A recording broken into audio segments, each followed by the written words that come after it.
Well, I didn't know how to paint one because I've never painted one, and I certainly was not trained in this manner.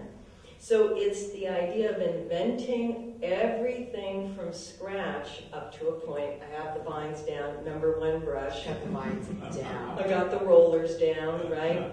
But as I collect vocabulary, I also lose vocabulary. So the paintings continue to evolve in some manner.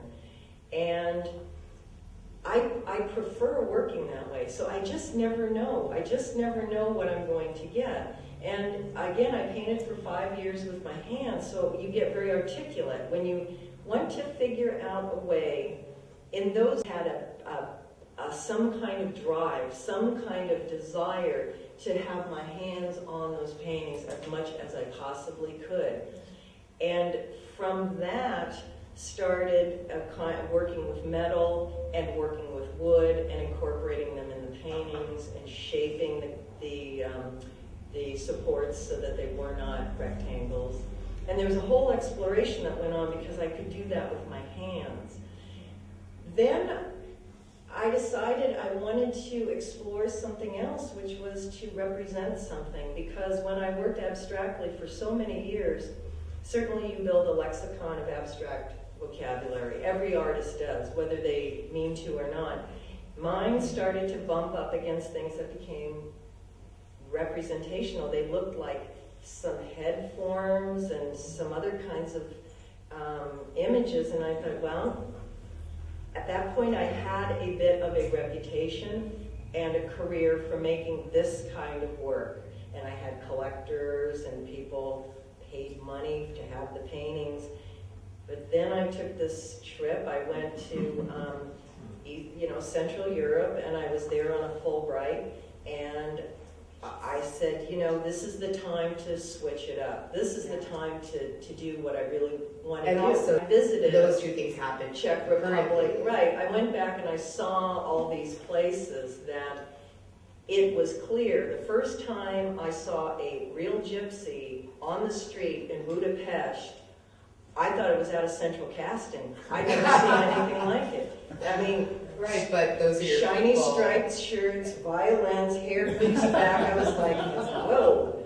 And when I lived in Central Europe, I just decided this is the time to switch it up. So I began painting in a representational way, which required brushes. So that's how I went away from painting by hand to the brushes.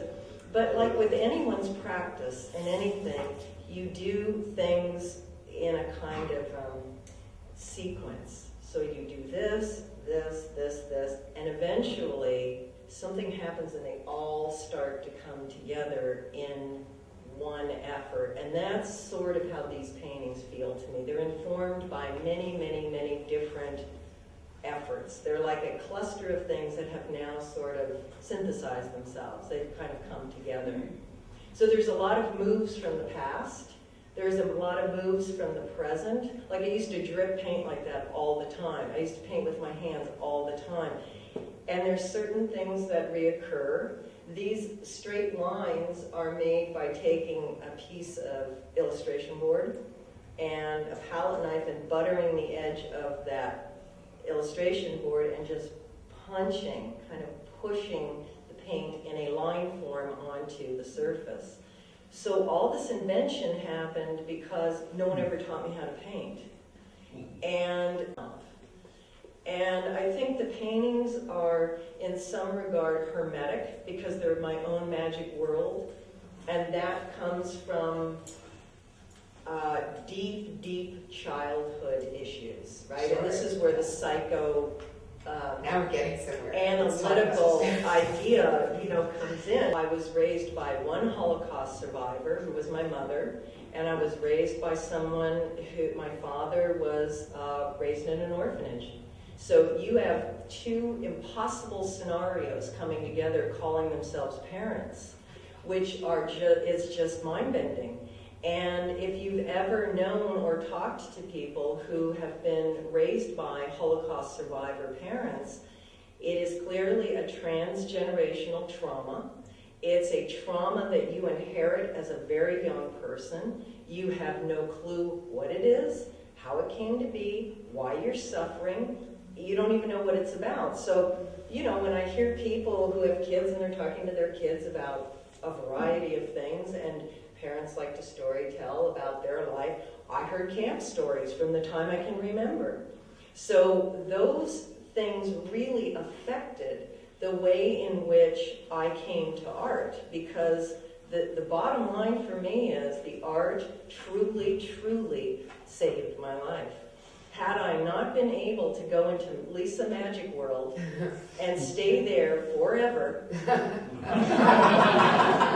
I would never have made it. I would never have made it out. The vines do have a certain barbed wire quality to them. They do. They do. I mean, they really do. They do. Especially the big one that's mainly made of them in the back, right? The what's it called?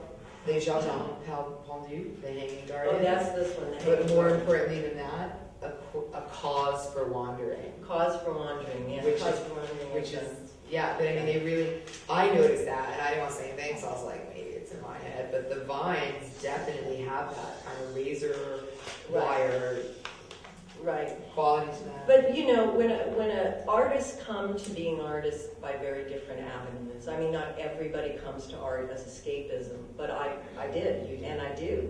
And that's pretty much how I survive. And it's not a badge of honor, it's just kind of the way it is for me. That the work developed in a very hermetic kind of way. And that's why I think the work is maybe less accessible than popular work or mainstream work that involves images that are seen every day, popular imagery. But, you know, as I continue to do this work and sort of mine this territory, the amazing thing is when people come to the work and they get the work, they really get the work. Right, I was gonna say, it's not pop maybe with a capital P, but it's kind of perennial. They really It's this understand endurance, the these work.